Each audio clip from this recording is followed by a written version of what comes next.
Peter Sellers and Goldie Hawn bring Terence Frisby's West End hit to the big screen. The year is 1970, and swinging London comes in for its last big close-up before riding off into the sunset.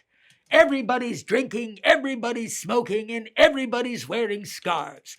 It's like a biopic of Peter Lawford's liver. It's There's a Girl in My Soup. I'm Dr. Z, and you're watching Trailers from Hell. How do you, Mr. Danvers? Really, I'm just a guest here today. We never miss your program on the telly. This Lothario Meets His Match rom-com sex farce is based on the play by Terence Frisby. I knew Terence, and true to his name, he was round and liked to be tossed about. Peter Sellers was, flat out, one of the greatest comic actors on the planet. But the late 60s and early 70s had saddled him with a series of critical misfires.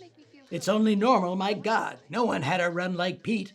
Starting in 1962, he had Lolita, The Pink Panther, Dr. Strangelove, The World of Henry Orient, and A Shot in the Dark. One after the other. Boom, boom, boom.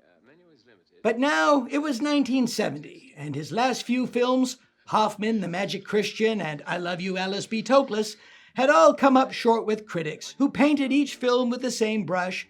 Yes, he's brilliant, but he needs better material.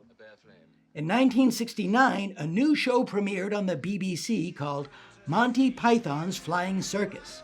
There was a revolution in comedy going on, but for the first time in decades, Peter Sellers was not on its cutting edge. Goldie Hawn came from America, where she was an it girl, being the first star to break out of the comedy series Laugh-In, which was about as cutting edge as Jack Benny in a Beatles wig. One of the main characters in this film is the city of London itself.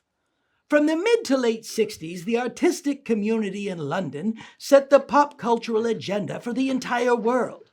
But at the same time, it was just one city. The community itself was very small. Everyone knew everyone. You'd go to a hashish party at Vincent Minnelli's, leave with Keith Moon, and bump into Peter Cushing on your way out the door. I was there, in the West End, doing a musical version of Rosemary's Baby called Kids These Days, but went back to America after Rolling Stones guitarist Brian Jones died because too many people kept running up to me on the street thinking I was his ghost. What can I say? From a distance, the resemblance was striking. It's the same reason Mick Jagger steered clear of North Carolina in the months after Don Knotts died. Where were we? Sellers plays Robert Danvers, a combination of Warren Beatty and Anthony Bourdain, who dresses like Austin Powers and talks like Roger Moore.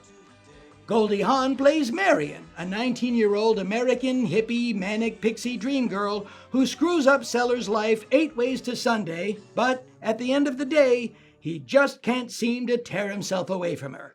Swap out Peter Sellers with me, change Goldie Hawn to Grace Jones, and you've got a little thing I call 1988. One of the rules of the There's a Girl in My Soup cinematic universe is that there is nothing more attractive to a smoking hot 19-year-old girl than a middle-aged man in an ascot whose back just might be hairier than mine. Like every third movie from the early 70s, There's a Girl in My Soup ends with a message to middle-aged men everywhere. The best way to regain your self-worth is to have an inappropriate sexual affair with a girl half your age and then dump her when you return to your regular life. This whole affair comes wrapped up in a psychedelic color scheme with a theme song by Manfred Mann's Mike D'Abo, whose daughter Olivia was the Bond girl in The Living Daylights. Olivia was my old neighbor in Laurel Canyon. She's a lovely girl, beautiful and cultured. But invite her to a cookout, give her a couple margaritas, and all she wants to do is set ants on fire with a magnifying glass. Peter would suffer through several more misfires, including The Great McGonagall and the cult film cinematic disaster Ghost in the Noonday Sun, before regaining his comedic footing with Return of the Pink Panther in 1975. That same year, Goldie Hawn would give one of her best performances in Hal Ashby's Shampoo. 1975 was the same year I painted my face white, drew on whiskers, and sat in for drummer Peter Criss on a Kiss tour of Japan while Pete recovered from gallbladder surgery. I'm not supposed to talk about it, but I'm pretty sure that NDA has expired. Darling, all I'm asking is one more